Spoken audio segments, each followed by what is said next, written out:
म्या चालविल्या सूर्य चाले, म्या हालविल्या प्राण हाले, जो जगात चाळीत आहे. नीट ऐका, माणसं मरतात हे नवल नाही, मरणाची साधनं उपलब्ध असूनही जगतात हे नवल आहे.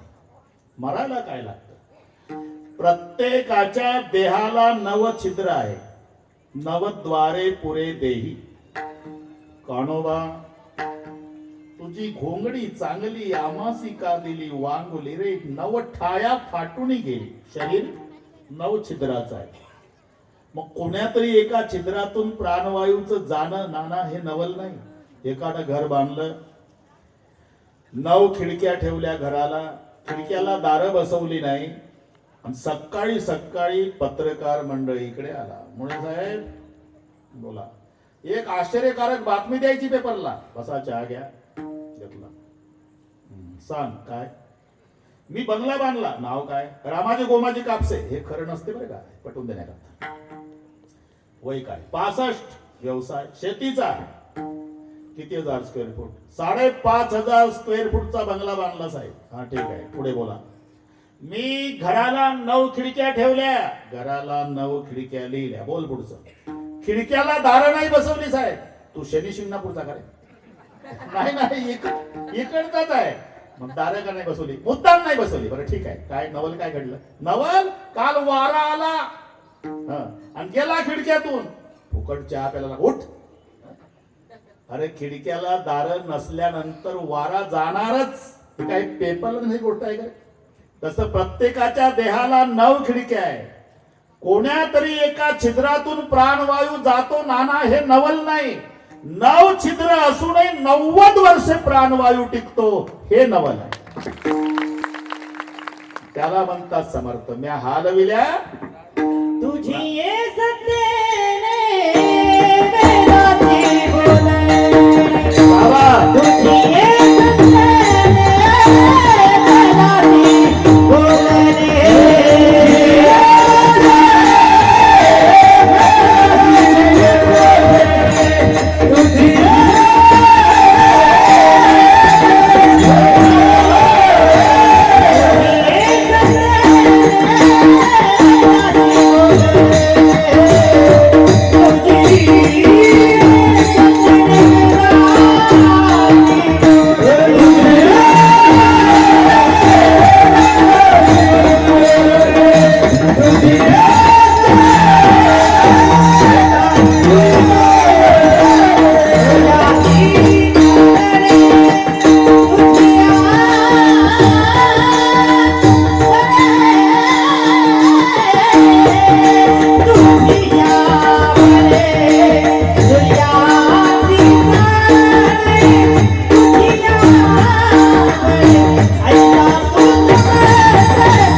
वेदासी बोलणे, सूर्यासी चालणे, ऐसा तू समर्थ. ही समर्थाची व्याख्या आहे.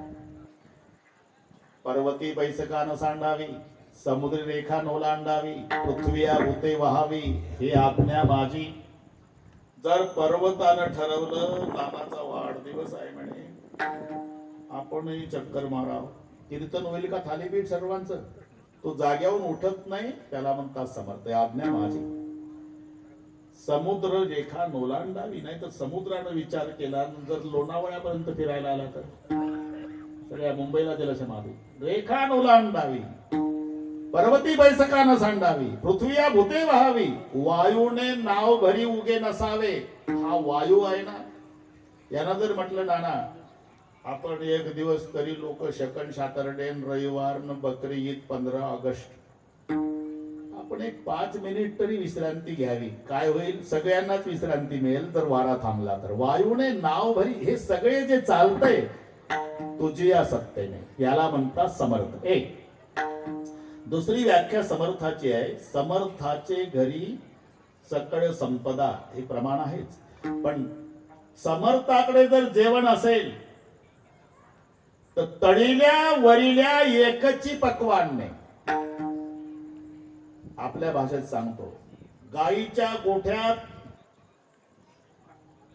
फाटके कपडेवाले बसवले, येशीच्या रूम मध्ये कांजीच्या कपडेवाले, इकडे श्रीखंड बासुंदी लाडू गुलाबजाम, तिकडे पिठलं भाकरी. अरे पिठलं भाकरी येशीच्या रूम मध्ये न्या का? जेवढे बसले त्यांना डायबिटीस आहे, त्यांना डॉक्टरनी सांगितलं मरेपर्यंत जगायचं असेल तर पिठलं भाकरी खात जा. 42 जिलेब्या दाबणारे गोठ्यात बसले. हं? तळील्या वरिल्या एकची पक्वान, समर्थाची पंक्ती भोजने. उत्तर आहे, नाहीतर समर्थ पंक्तीतून फिरतो तेव्हा समर्थाची व्याख्या आहे. विचार करत नाही माझा सोयरा कुठं बसला, माझा जिवलक कुठं बसला, अमुक श्रीमंत कुठं बसला. नाही, जो आग्रह श्रीमंताला तोच आग्रह फाटक्या कपड्यावाल्याला. राव आणि रंग सारीचे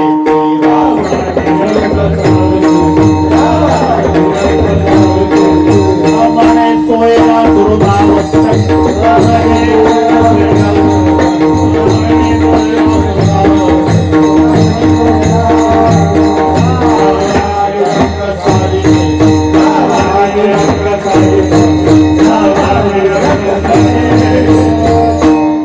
समर्थाची व्याख्या राव आणि रंग सारिकेची. पुन्हा एक समर्थाची व्याख्या आहे. जेवणारे काही असे वस्त्र असतात काका, मला आंबे रसच द्या, ठेव रे बातली याच्या पुढे, त्याच्या पुढे जमतं. मला फक्त जिलेबी, ठेव गमेल. मला फक्त श्रीखंड, ठेव पातेल. जेवणार जे जे मागतं तो पदार्थ त्याला पोटभर वाढल्या जातो, त्याला म्हणतात समर्थ. मागितले फार ते वाढी, मागितले फार ते वाढी, मागितले फार ते वाढी. आदराचे ठाई बहुता, आदराचे ठाई बहुता, आदराचे ठाई बहुता, आदराचे ठाई बहुता. मागितले फार ते वाढी, मागितले फार ते वाढी, मागितले फार ते वाढी. समर्थासी नाही वर्णावर्ण भेद, सामुग्री सिद्ध घरी त्याच्या, याला म्हणतात समर्थ. पुन्हा एक समर्थाची व्याख्या आहे. समर्थ दाता कवनाते नास्ती न म्हणे. याचक दारात आल्यानंतर जो विनमुख करत नाही त्याला म्हणतात समर्थ. माणूस कितीही उदार असला तरी त्याच्या दातृत्वाला मर्यादा सांगितली. भगवंताला समर्थ का म्हटलं? याचं कारण पत्नीचं दान मागणारा याचक भेटला. नारायण या नारदा कसं येणं केलं? आपला दोघाचा अधिकार सारखाच आहे देवा. कसा काय? तू 16,108 भोगून ब्रह्मचारी हो, आणि मी चहाडी लावून बुवा. तू 16 सहस्त्र भोगून अलिप्त, मी पाप पुण्यातीत 16 सहस्त्र अंतपुरात एक समर्पी मज भार्या. मग 16,108 मधली एक पत्नी देऊन टाका ना. देव हसले. हसून बोले मुरारी, ज्या घरी नसेल मी कंसारी, ती तुझी मुख्य अंतुरी समर्पिली यथार्थ. जा जिथे मी नसल ती घेऊन जा. पत्नीचं दान मागितलं तरी नकार दिला नाही, याला म्हणतात समर्थ. समर्थ दाता कवनाते नास्ते ना. जमला काका, जमला आता. समर्थ हजीन हे वर्णावर समर्थाचे घरी सकळ संपदा, नाही तुटी कदा कास याची, त्याला म्हणतात समर्थ. पुन्हा सामर्थ्य असावं पण तेवढी अंतकरणात दयाही असावी. सत्ता असावी, गोर गरिबाला न्याय मिळवून देण्याकरता असावी. संपत्ती असावी, अडचणीत असलेल्याला. त्यांचे रमेश आप्पा तिकडचे आहे लोणार तालुक्यात, 100 किडण्यांच्या पेशंटला मदत केली. ते इथे कुठेतरी बसले असेल.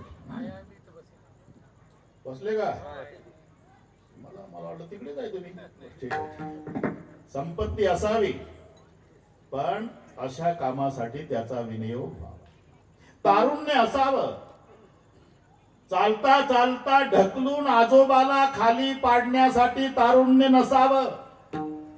घसरून पडलेल्या आजोबाला पळत जाऊन उभं करण्यासाठी तारुण्य असावं, सत्ता असावी, असं सामर्थ्य असावं, पण तेवढी अंतकरणात दया असावी. एक मजा सांगतो. रामू काका आलं बरोबर आलं, बरोबर करतो मी, तुम्ही अजिबात काळजी करू नका. राजा लवाजम्यानिशी निघाला नाना. महादेवाचं मंदिर लागलं, तिथं प्रवचन चालू होतं. राजा दर्शनाला आला, लवाजमा बाहेर थांबला. दर्शन घेतलं, खांबाला टेकून राजा बसला, मुकुट खाडी काढून ठेवला. प्रवचन रंगात आलेलं. राजा तल्लीन झाला. अर्ध्या तासात 200 ग्राम वजनाचा दगड खिडकीतून आला, राजाच्या डोक्याला लागला. रक्तबंबाळ झाला राजा. आता राजाच्या डोक्याला दगड लागल्यावर नाना पोलीस यंत्रणा धावली. वेळ कमी असल्यामुळे दगड मारणारा पकडला. वेळ कमी होती ना. राजाच्या पुढे आणून उभा केला शिपायाने. ज्यानं दगड मारला होता त्याच्याकडे राजानं बघितलं. लक्तर झाली होती कपड्याची, हाडाचा सापळा, मळकटलं फडकट डोक्याला, 4-5 दिवसाचा उपवासी, लटलट मान हालत होती. राजाने विचार केला, याची काय ताकद आहे मला दगड मारायची, काही वेगळे कारण असेल. म्हणून राजे म्हणाले, एकांत चाहिए. हे गेले सगळे निघून. आता राजांतो ज्याची कपड्याची लक्तर झाली, क्यों भाई मैंने तुम्हारा क्या बिगड़ा था, तेरी मेरी क्या दुश्मनी है, क्यों पत्थर मारा है, मेरी क्या ताकत है सरकार आपको पत्थर मारने की, पहले मेरी बात सुन लो, बाद में जो कुछ सजा देना हो दे दो. 5 दिन से भूखा हूं सरकार, मेरी पत्नी भी भूखी है, रोजाना शहर में आता हूं मजदूरी ढूंढने, मजदूरी मिलती नहीं, और चोरी करने की आदत नहीं, मेरे बाप दादू ने चोरी नहीं की सरकार, मर जाऊंगा भूखा लेकिन चोरी नहीं करूंगा. आज 5वां दिन है सरकार, मेरे बच्चे 2 दिन से भूखे हैं, आज मेरी पत्नी पैर पकड़ के रो रही थी सुबह, जाओ आज मजदूरी नहीं मिली तो एक काम करो, कोई किसान के घर जाओ और मेरे लिए थोड़ा जहर ले आओ, मैं पी के मर जाती हूं, बच्चे को देखा नहीं जाता. आज भी मैं भगवान का नाम लेकर शहर में आया था सरकार, पूरे दिन घुमा, मजदूरी नहीं मिली, वापस जा रहा था तो मेरे बच्चे भूखे मेरे सामने दिखाई दे रहे थे कि मैं घर जाने के बाद बच्चे राह देख रहे हुए, पिताजी कुछ लाएंगे हम खाएंगे. तो मंदिर के पास बेर का पेड़ दिखाई दिया सरकार. मैंने सोचा एक पत्थर बेर के पेड़ को मारो, बेर गिरेंगे, वो बेर मैं घर ले जाऊंगा, मेरे बच्चे खाएंगे, 5 दिन से भूखे हैं. तो मैंने भाई खाली बेर गिराने के लिए पत्थर मारा सरकार. लेकिन आज जवाब मिल गया, गरीब का नसीब भी गरीब होता है.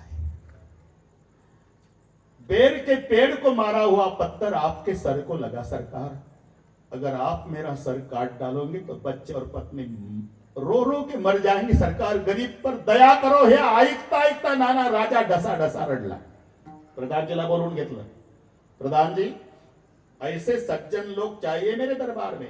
अरे 5 दिन से भूखा है, मजदूरी मिलती नहीं, चोरी करने की आदत नहीं, अपने दरबार में नौकरी पर रखो और इनके बच्चे की और पत्नी की अनाज की व्यवस्था करो.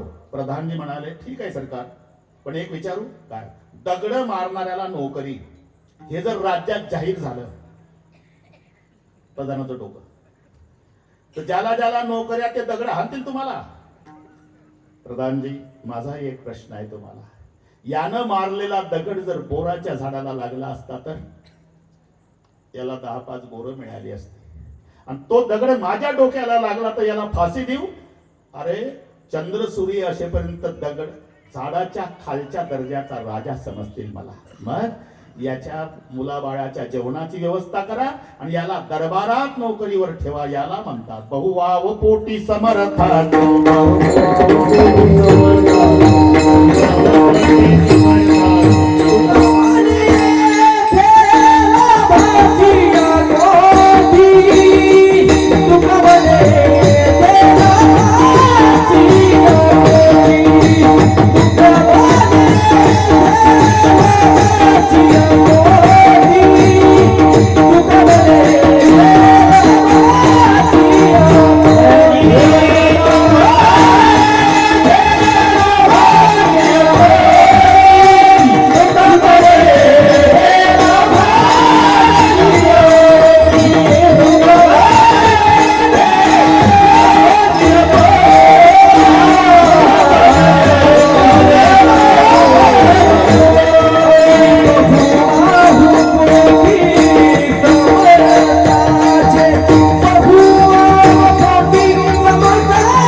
बहुवाव पोटी समर्थाचे. बा, झालं, आलं आलं रामकाका उलट झालं. एकच वाक्यात सांगतो, जहर पिलाने वाली पुतना, जहर पिलाने वाली पुतना और गाली देने वाला शिशुपाल, उसको भी जो मोक्ष दे सकता है, अरे फिर भजन करता है उसका क्या होगा. बहुवाव पोटी समर्थाचे. संगती पंगती देवा सगळीकडे, नित्यानित्य जोडे त्याची साच. रामू काका, पुन्हा कीर्तन आहे आमचं 22 तारखेला सकाळी 10 ते 12. कुठं म्हणजे पाठ आहे तुम्हाला? सोनगाव महादेव मंदिर, टोणगाव. हा, दोन पुन्हा गाव, पंचकृषी टोणगाव. पाठ झालं तुम्हाला. अजून बरोबर 10 मिनिट शिल्लक आहे. माझ्यावर विश्वास आहे सर्वांचा. रामू काका, तुम्हाला चांगलं माहिती आहे, पहिलं मोठं रामायण, मग तिकडे करमाडच्याही लोकांनी मोठं रामायण, ते सगळे. आता पुन्हा नारायणराव कुचेनी ठेवलं 25 ते 31 डिसेंबर, बदनापूर जवळ आहे. रामू काकाच्या मनात आलं ते ठेवतील पुन्हा. वाट दाखवून देत त्याला. मोठ्या मोठ्या लोकांनी काही मनात आलं तर होऊ शकते. कारण गोपाळाने काठ्या लावल्या होत्या नाना, कामाघूम झाले तरी गोवर्धन उचले ना. किसनराव आला आणि फक्त करांगोळी उचलला. हे किसनराव आहे, होऊ शकते, काही काळजी करू नका, होणार आहे. माऊलीचं भजन होईल, मुळे सरकार जय विठ्ठल होईल, सगळे टाळकरी खाली बसतील. नीट ऐका, अजून तुमची आमची वेळ शिल्लक आहे, तुमची वेळ आम्ही घेत नाही. मग नाना वर येतील,